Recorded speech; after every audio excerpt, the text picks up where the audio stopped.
Olá, bom dia. Está começando mais uma edição do programa Resenha. Hoje nós vamos falar sobre o Plano Estadual de Atendimento Socioeducativo que foi aprovado aqui no Maranhão.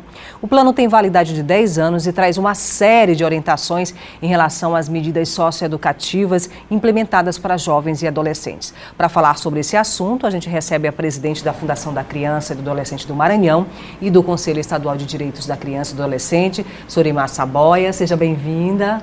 Obrigada, bom dia a todos. E a gente também recebe aqui o Denilton Neves, que é nosso jornalista, companheiro de redação aqui do Sistema Difusora. Muito bom dia, Denilton, seja bem-vindo mais uma vez aqui ao Resenha. Muito obrigado pelo convite, por estar aqui mais uma vez. É, mais uma parceria nossa aí. Bom, gente, a gente fez uma reportagem sobre esse assunto e a gente vai ver agora. Estas mãos são de adolescentes e jovens que têm uma missão. A cada bordado, um passo a mais para um aprendizado e, acima disso, cada dia que passa, não apenas por passar, mas que conta rumo à liberdade e com mais conhecimento. Aqui são meninas, socioeducandas, algumas cumprindo internação e outras provisoriamente, na única unidade feminina do Maranhão. Mas independentemente do tempo que passarem, tem muitas atividades para desenvolver. Esporte, lazer, projeto de orientação sexual. Que aqui tem muito projeto, tem atendimento e aqui também ajuda muito nós se desenvolver os pensamentos. O resultado da oficina já fica nesta loja, na entrada da unidade. É a exibição de muito mais que um produto, mas o fruto de uma construção. Os educadores de um lado, os socioeducandos de outro. Construir é a palavra que motiva o trabalho e é por isso que era tão necessário, com o apoio de vários setores, construir o Plano Estadual de Atendimento Socioeducativo, que abrange um período de 10 anos, de 2021 a 2030.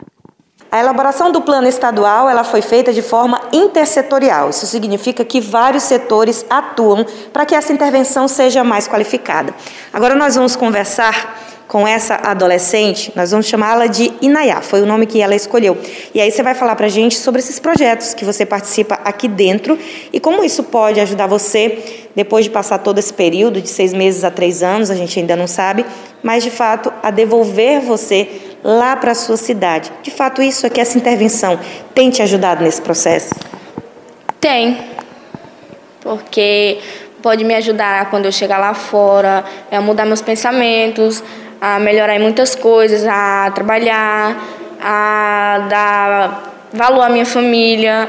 O Plano Decenal de Atendimento Socioeducativo é baseado em 4 eixos: gestão do Sistema Nacional de Atendimento Socioeducativo, qualificação do atendimento socioeducativo no Maranhão, qualificação dos sistemas de segurança e de justiça para a efetivação do SINASE no Maranhão e participação e autonomia dos adolescentes. O Plano Estadual ele objetiva instrumentalizar todo o atendimento socioeducativo, tanto em meio fechado quanto em meio aberto, dando diretrizes para o atendimento, fortalecendo a gestão e estabelecendo um plano de ação que envolve todos os setores, todas as políticas públicas, e tem por objetivo, assim, fortalecer e garantir o atendimento integral ao adolescente que pratica ato infracional.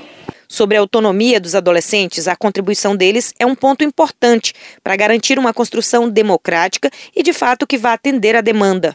E nós focamos no protagonismo, na autonomia e na participação do adolescente. Os adolescentes do Centro Socioeducativo de Internação foram ouvidos nesse processo através de oficinas que foram elaboradas e puderam contribuir na construção, opinar, e nós, no cotidiano, o atendimento da unidade, também incentivamos essa participação por meio de assembleias e outros mecanismos que possam fazer com que eles fortaleçam a participação cidadã e, inclusive, preparem-os para a reinserção social. Plano atualizado e jovens com planos de mudar de vida lá fora. Enquanto estão em cumprimento de medida, foco na esperança, na saudade e nas mudanças já vividas durante o processo. E assim, minha mãe mesmo fala pra mim que depois que eu vim pra cá eu aprendi mais já ter amor com eles também, que era o que eu não tinha. Vivia no mundo mesmo, só queria pensar em fazer a coisa errada. E aqui eu tenho novos pensamentos, novo jeito, até minha fala mudei, que eu só falava em gírias. Aqui eu aprendi um novo modo de tudo, vejo um novo mundo para mim lá fora. Bom, Sorimar, a gente viu uma reportagem aí sobre o plano, sobre essa consolidação. São 10 anos para a implementação do plano, é isso, né? Mas para que esse plano seja implementado, há uma série aí de providências, de medidas que precisam ser tomadas, porque são políticas articuladas, né?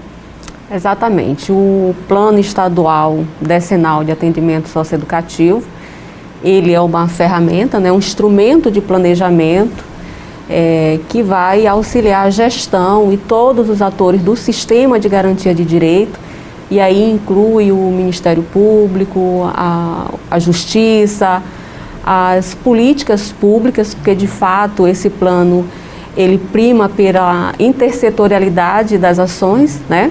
Considerando que o nosso trabalho, o trabalho que a instituição realiza na execução das medidas socioeducativas, né, privativas, restritivas de liberdade, é um atendimento que tem como princípio a incompletude institucional.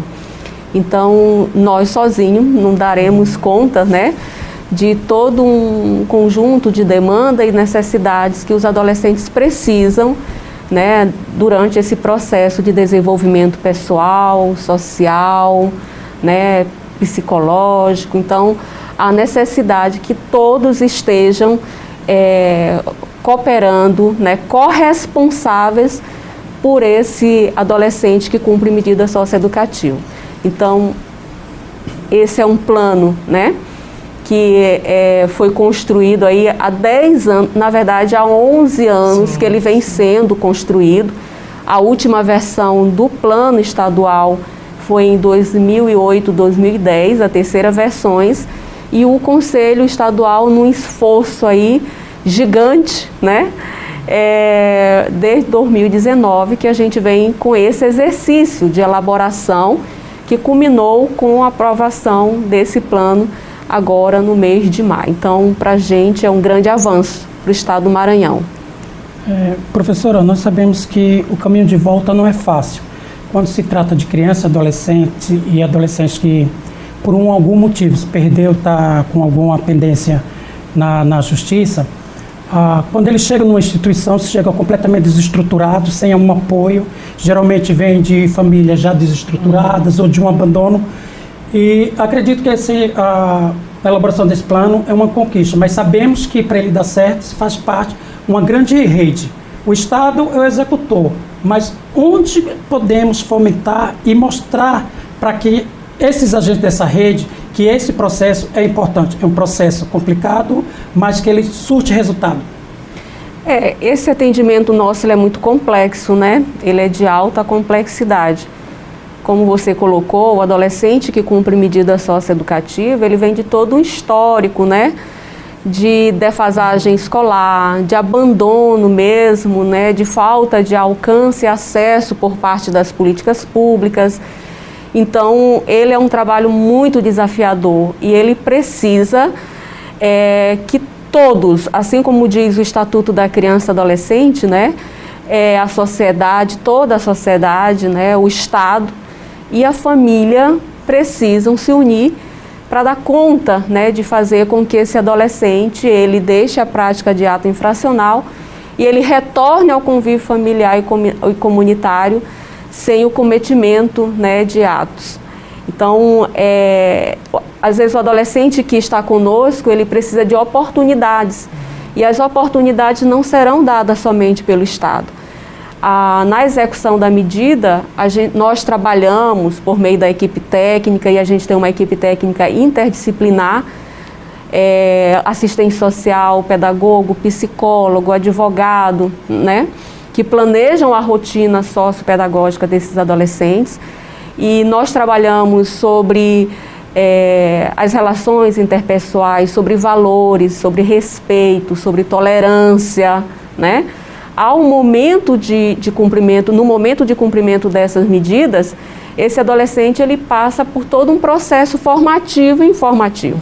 Mas o seu retorno, ele vai necessitar que a sociedade também o veja, né, como pessoas que têm condições de conviver e de contribuir com a sociedade.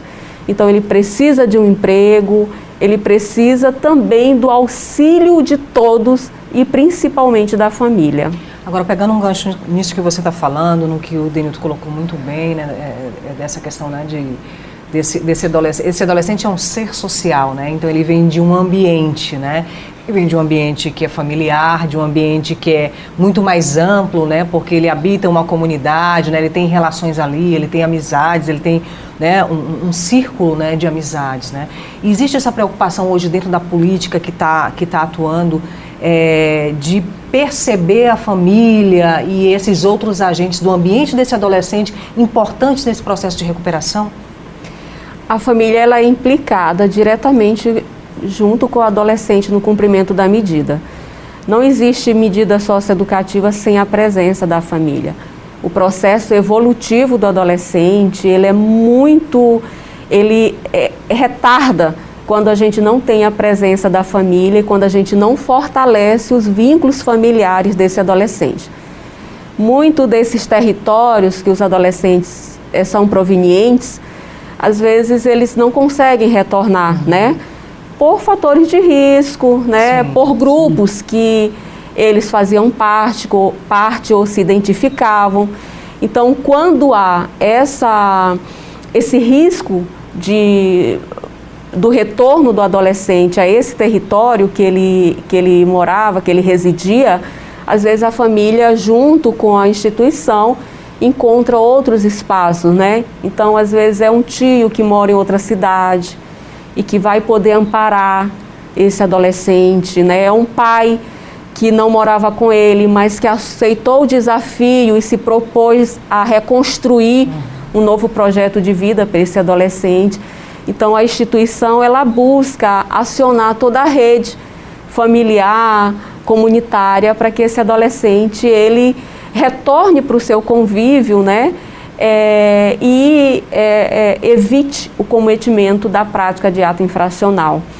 Então, a todo momento a gente trabalha com essa possibilidade também do adolescente retornar. E o envolvimento da família e você mapear, como você colocou, qual é esse território, quem são as relações que esse adolescente possuía, isso nos ajuda a verificar outros espaços, né? E outros agentes que possam proteger, ajudar esse menino nesse novo caminho que ele tem que fazer. Nós percebemos que o trabalho é difícil, além de tudo desafiador. Quando o jovem chega na unidade, ele passa por todo um processo também de ressocialização lá dentro, né? Para ter que se adaptar, estar longe do convívio da família, dos amigos, dessa falsa liberdade, existe todo um processo. Há uma preocupação com o retorno desse jovem? A entidade ou esse plano tem alguma característica específica de acompanhamento desse jovem depois que quando ele saia da entidade? E aí o terceiro setor e as empresas privadas devem também ter uma participação grande. Há espaço para a participação desses agentes da sociedade? Olha, o plano está dividido em 4 eixos, né? Dentre os eixos, a gente tem a qualificação do atendimento socioeducativo, que justamente é o que você coloca, né? Qual preocupação e como o órgão tem feito para reinserir esse adolescente novamente no convívio familiar. E nós temos, vou citar aqui um apoio que a gente tem tido da Superintendência Regional do Trabalho, né, do Estado. E essa superintendência regional, por meio dos auditores fiscais, que a gente tem a doutora Leia, o doutor Timóteo, eles fazem a captação de vagas das empresas que descumprem o percentual de inserção de jovem aprendiz e por meio disso a gente consegue fazer a inserção desses adolescentes e jovens no mercado de trabalho. Recente, semana passada, nós estávamos no processo de formação, de preparação desses adolescentes e jovens para fazer a inserção na empresa de 10 adolescentes, sendo que 6 eles já eram egressos do nosso sistema, eles já estavam com as suas famílias e 4 ainda permanecem conosco. Então, há um esforço também que não é fácil, né? Às vezes a empresa não quer, ela prefere assinar a carteira do adolescente, mas ela não quer que esse adolescente esteja presente no seu local com os seus funcionários. E há todo um processo de sensibilização também. Então, isso que você coloca é muito importante, né? A sociedade, o terceiro setor, o empresariado tem que dar uma oportunidade, né? A gente tem que acreditar que o outro, ele é passível de mudanças, né? E se a gente não der a oportunidade, a gente não vai saber se esse adolescente ele está preparado ou não. E a gente prefere acreditar que ele está preparado, até para que ele possa se empoderar, ter autoestima, acreditar em si mesmo, que ele pode superar essa situação difícil, né, que ele viveu ou que ele se encontrava. Então, essa cooperação da sociedade, ela é muito importante, ela é fundamental. Se não tiver isso, não tem como o Estado dar conta de um trabalho desse complexo sozinho. Bom, quando a gente olha para uma instituição, para uma unidade, por exemplo, da FUNAC, ou quando a gente olha para uma rebelião, né, a gente tem, que bom que a gente não tem visto, né, esses casos com grande frequência hoje acontecendo, né, mas a gente já viu isso estourando no Maranhão, a gente já viu isso estourando em nível de Brasil, né? Então é o sistema gritando, né? E de uma certa forma a gente olha para isso e vê, nós como sociedade falhamos, né? Porque se a gente tem uma instituição lotada de adolescentes, né, de jovens, de adolescentes, é porque nós em determinado momento, não só como Estado, mas como cidadãos, falhamos com esses jovens, né? E aí a gente coloca a nossa corresponsabilidade nessa história toda também, né? E quando a gente olha para o sistema prisional lá na frente, e que a gente olha que esse jovem ingressou aqui no início, né, da adolescência, no sistema socioeducativo e depois ele se encontra lá no sistema prisional, parece que a falha ela é muito maior. Existe hoje um trabalho, existe hoje uma estatística que mostra para a gente quem é esse cidadão que está lá no sistema prisional e se ele já passou antes, né, por esse sistema socioeducativo, já foi atendido pelo sistema aqui mais embaixo? Nós temos o acompanhamento ao egresso, né? E a lei coloca que nós devemos fazer o acompanhamento dos adolescentes que cumpriram medida de internação. Há um período de acompanhamento, né? No mínimo 3 anos que a gente faz esse acompanhamento do adolescente, até porque a gente não pode tutelar a vida toda, né, de uma pessoa. Na medida que ele cumpre medida e que ele teve a extinção da sua medida, ele está livre. Ele volta, né, para o ambiente normal da sociedade. Né? Exatamente. Para conviver, ele não pode ser tutelado pelo Estado. Né? Exatamente. Mas nós fazemos esse acompanhamento que a gente acha que é importante, né? E muitos adolescentes não conseguem romper, infelizmente, com a prática de ato infracional. Às vezes eles estão tão implicados, né, com o grupo que ele pertencia ou que ele se define, né? E hoje a gente tem muito forte nas comunidades e nos bairros, né, as facções criminosas, as organizações que fazem como se captasse esses meninos, né? Para fazer parte. E aí, quando a gente não tem a presença de um Estado forte, de políticas públicas fortes nesses territórios, às vezes acaba imperando, né? Então, é uma realidade que a gente tem que conviver. Mas o que a instituição faz é mostrar que esse adolescente pode ter novas perspectivas de vida, novos horizontes, né? Mostrar para ele que a sociedade, que ele tem um papel importante na sociedade, que ele tem várias possibilidades de crescer e a gente prioriza a escolarização dentro das unidades como uma rotina, né? Então, o menino ele tem a obrigação de estudar em um turno. É claro que com esse processo da pandemia, a gente teve que remodelar, se reorganizar, se reordenar, como todos sabem, né? Mas a gente prioriza as atividades sociopedagógicas que vão buscar mostrar para esse adolescente, né, que ele precisa ter uma outra forma de vida que não seja o ato infracional, né? Solimar e Denilton, a gente vai para um rápido intervalo comercial e a gente volta já falando sobre esse assunto e sobre esse plano de implementação para os próximos 10 anos de uma política voltada aí para a criança e para o adolescente que está dentro do sistema socioeducativo. De volta com o programa Resenha, a gente continua aqui o nosso bate-papo com a presidente da FUNAC. A gente você falava e colocava muito bem a respeito dos jovens, né? E que esse jovem que passou pelo sistema e muitas vezes ele volta para aquele ambiente do qual, né? O ambiente dele de origem, ou às vezes não volta, mas que há nesse ambiente social uma força muito grande, uma cooptação muito grande, não é isso, Denilton? E a gente... Todos os dias aqui a gente está noticiando, né, a força com que essas facções agem aqui na região metropolitana de São Luís. E o poder que ela exerce nesses jovens. No interior, né, isso não é uma coisa do Maranhão, é um problema histórico que vem se agravando nos últimos anos em todo o país. E a gente vê como as forças de segurança têm agido, mas que é uma força, né, que está lá muito próximo do cidadão, né, uma força muito local. E essa cooptação, é claro, ela acontece. Como é lidar com isso, né? Com esse jovem que vem da facção? Existe hoje todo um trabalho de pesquisa, de conhecimento desse ambiente, desse jovem, para levar. Existe um trabalho de vocês articulado também com as forças de segurança? Olha, a Fundação, ela passou por um reordenamento, né? Hoje nós temos uma coordenação de segurança. E essa coordenação de segurança, ela que faz todo o controle dos procedimentos e das rotinas que são necessárias para as atividades ocorrerem.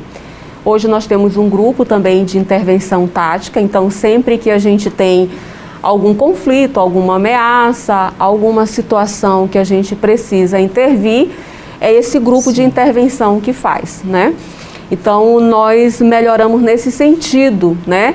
De tornar o ambiente das unidades um ambiente que seja seguro e protegido, tanto para os adolescentes como para os servidores da Fundação. E nós temos, sim, né, o apoio da Secretaria de Segurança, do Serviço de Inteligência, sempre que a gente precisa, a FUNAC aciona para que possa identificar, né, algum plano, algo que esteja planejado, algo que coloque em risco a segurança das unidades de atendimento da FUNAC. Então, além disso, a gente sempre que precisa, nós contamos com a Polícia Militar, que faz a segurança externa das unidades, né, com rondas, assim como diz a lei, né? A lei, o Estatuto e o SINASE, ele coloca que a Polícia Militar deve agir de forma externa, na segurança externa dessas unidades. E a outra coisa que a gente tem feito em relação a isso é não legitimar essa concepção de facção dentro das unidades. Nós focamos no nosso trabalho, sim, no trabalho realizado, na finalidade do órgão.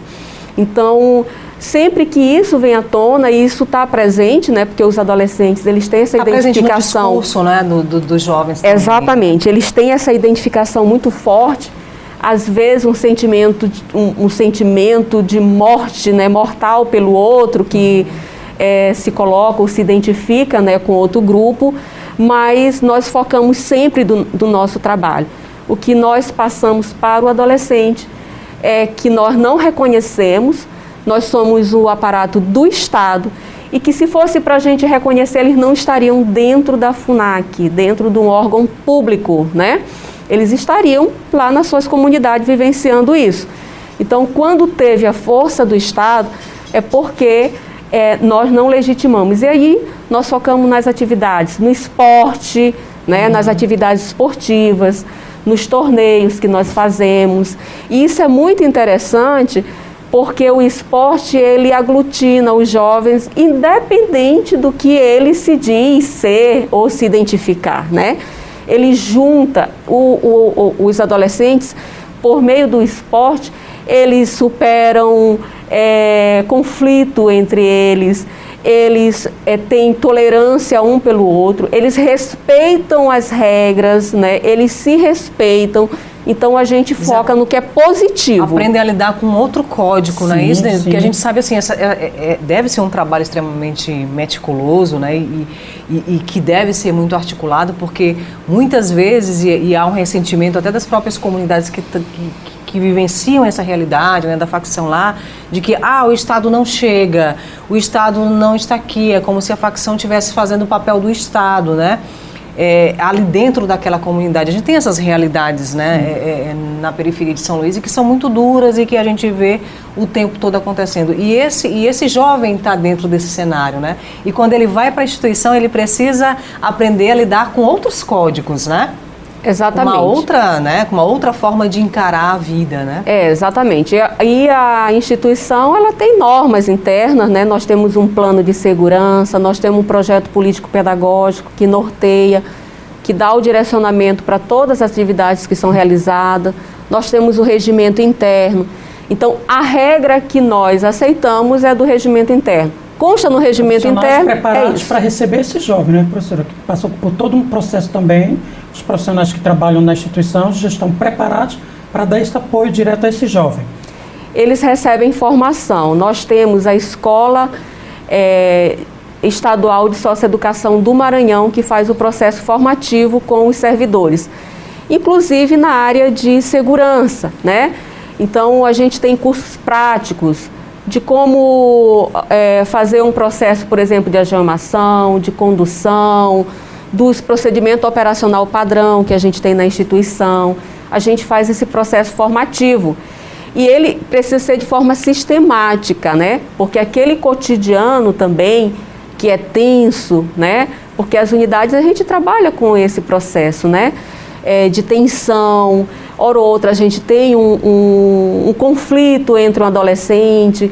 Então o servidor ele tem que ter esse preparo e saber qual é o papel dele ali. Ele é um agente socioeducativo, ele é um educador. Sim. Ele não é o carcereiro do adolescente. Ele não é um carcereiro, ele não é um policial, ele não é um repressor. Não, né? É um juiz, ele é um agente socioeducador. Exatamente, ele não é o juiz que vai julgar quando da indisciplina de um adolescente dentro das unidades.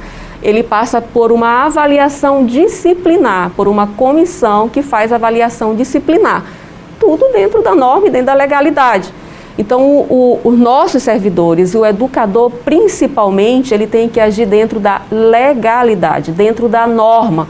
O regimento, ele serve para o adolescente, mas ele serve também para o servidor. Sorimar, só para a gente terminar aqui o programa, o que esse plano agora, que vai valer para os próximos 10 anos, tem diferente dos outros, né? Me parece que é a terceira versão, né, desse plano. O que ele traz de novo? O plano ele foi construído aí de forma democrática, participativa, há 10 anos que esse plano está sendo elaborado, né? E ele vem organizar o sistema de garantia de direito para o atendimento socioeducativo. Ele implica os atores responsáveis por essa execução, né? Então ele está dividido no eixo da gestão, por exemplo, ele traz metas que a gente precisa avançar no âmbito da gestão. Então, concurso público, né, para a instituição, desde 93 que a gente não tem. Então, os servidores, eles têm um vínculo precário, praticamente 70% dos servidores não são efetivos da instituição. A própria fundação, ela não é mais fundação da criança e do adolescente, ela é fundação do atendimento socioeducativo. Nós não atendemos mais crianças, só adolescentes e jovens. Então, a própria estrutura e o nome da instituição tem que alterar. A central de vagas, que é uma realidade hoje no âmbito do Estado e que precisa ser também uma realidade no âmbito do Estado do Maranhão. Então, traz questões que é da gestão, da qualificação do atendimento, do próprio sistema de segurança e justiça e da participação e autonomia dos adolescentes no processo. Sorimar, muito obrigada pela tua participação aqui no Resenha. A gente deseja que esses próximos 10 anos sejam 10 anos de muita construção, né, de muita mudança, né, nesse sistema socioeducativo, mudanças efetivas para o bem, né, dos nossos jovens, dos nossos adolescentes. Muito obrigada, viu? Eu que agradeço pela oportunidade. Obrigada, Denilton. Esse é um assunto palpitante para a gente, né, Denilton? Muito. E a gente está sempre pautando aqui, sendo pauta do dia aqui no Sistema de Comunicação. Muito obrigada, a resenha vai ficando por aqui e a gente volta no próximo sábado com mais um tema aí relevante para discutir com você. Coloca lá nas nossas redes sociais a tua opinião sobre esse tema, tá certo? A gente te espera por lá também. Até lá!